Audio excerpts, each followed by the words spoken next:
Unseen Ties Part 2. The night should have ended at the gala. For Lila, it did, at least on the surface. By morning, she was back in motion. Interviews, fittings, meetings. Her schedule moved with the precision of a machine that never paused long enough to feel. Assistants handed her coffee, stylists adjusted her look, and cameras captured her from every angle. Perfect, the photographer said, lowering his lens. You always give exactly what we need. Lila smiled, the same effortless curve she had mastered over the years. Glad to hear it. But as she turned away, the echo of the previous night followed her like a shadow, a face, a feeling, a question she couldn't answer. Who was that girl? She shook it off. There was no time for distractions. For Mara, the night didn't end at all. It lingered. It followed her home, sat beside her in the quiet of her room, stared back at her from the mirror she tried not to look into. She stood there now, in the early hours of the morning, her reflection dim under the soft light. Her fingers hovered near her face but didn't touch. Instead, her thoughts replayed the moment, the way Lila looked at her, not with judgment, not with pity, with recognition. Mara exhaled sharply. "Stop it," she muttered. It meant nothing. But even as she said it, something twisted inside her, because it had meant something. And that was the problem. Days passed, but the feeling didn't. Instead, it changed. For Lila, it became a distraction. For Mara, it became an obsession. Mara began to notice Lila everywhere. On billboards, on social media, on television screens glowing in shop windows. She hadn't paid much attention before. People like Lila existed in a distant world, untouchable, irrelevant to her life. But now she saw everything. Every smile, every pose, every comment praising her perfection. Mara's chest tightened each time. "She's not even real," she whispered one afternoon. Scrolling through photos, nobody is that perfect. Yet the more she watched, the more she noticed something else. Small cracks, a stiffness in certain smiles, a pause before answering questions, a flicker in the eyes that most people missed. Mara leaned closer to her screen. There it is again. That same flicker she saw at the gala. And suddenly that strange feeling returned. Not admiration, not connection.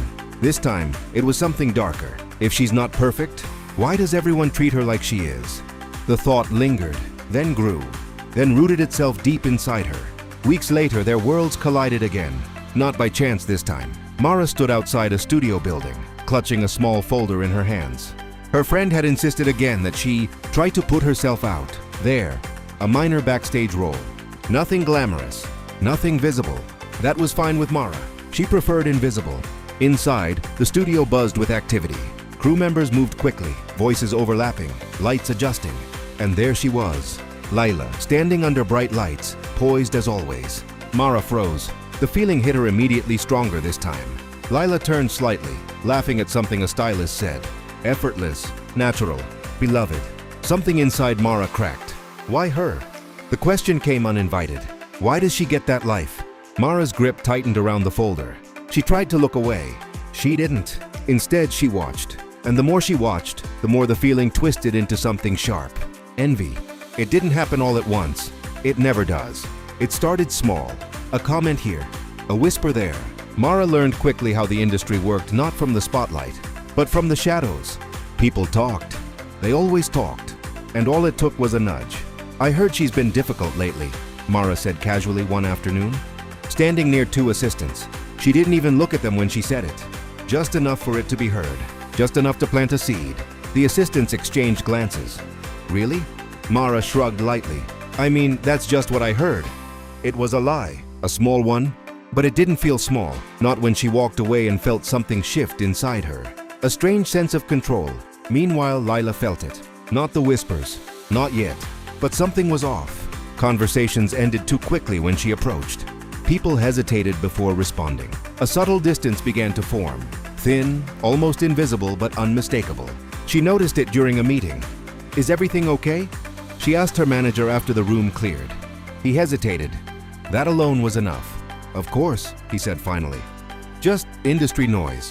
You know how it is." Lila nodded slowly. She did know, but this felt different. Unfamiliar, unsettling. That night, alone in her apartment, she sat in silence longer than usual. Her reflection stared back at her from across the room. Perfect, polished, and somehow disconnected. Her mind drifted again, back to the gala, back to the girl. The one who looked at her like she saw something real. "Who are you?" Lila whispered softly. Mara didn't stop, because now it wasn't just envy, it was validation. Each whisper that spread, each subtle shift in Lila's world, it made Mara feel powerful. For the first time, she wasn't invisible. She was influencing something, someone. But power came with a cost. Late at night, when the noise faded and the distractions disappeared, Mara was left alone with herself. And that's when the questions came. Why does it still feel empty? She sat on her bed, staring at her phone. Lila's latest post glowing on the screen. Thousands of comments, admiration, love, praise. Mara's jaw tightened. Then slowly she locked her phone and set it aside. "It's not fair," she whispered. But deep down, a quieter voice responded, "This isn't fixing anything." Mara ignored it, because by now she had gone too far to stop. Across the city, Lila stood on a balcony overlooking the skyline. The lights shimmered below, just like they had the night everything began. But something had changed. She could feel it. Not in the world around her, but in the space between herself and it. Something was slipping, and she didn't know why. Yet somewhere, buried beneath the confusion, one thought lingered. Not about her career, not about the whispers, about a girl she didn't know, a girl who somehow felt like she should. And as the wind brushed against her skin, Lila felt that strange, invisible thread again. Faint, but still there, unbroken, pulling them closer. Even as everything else began to fall apart. Follow and share for more stories like this.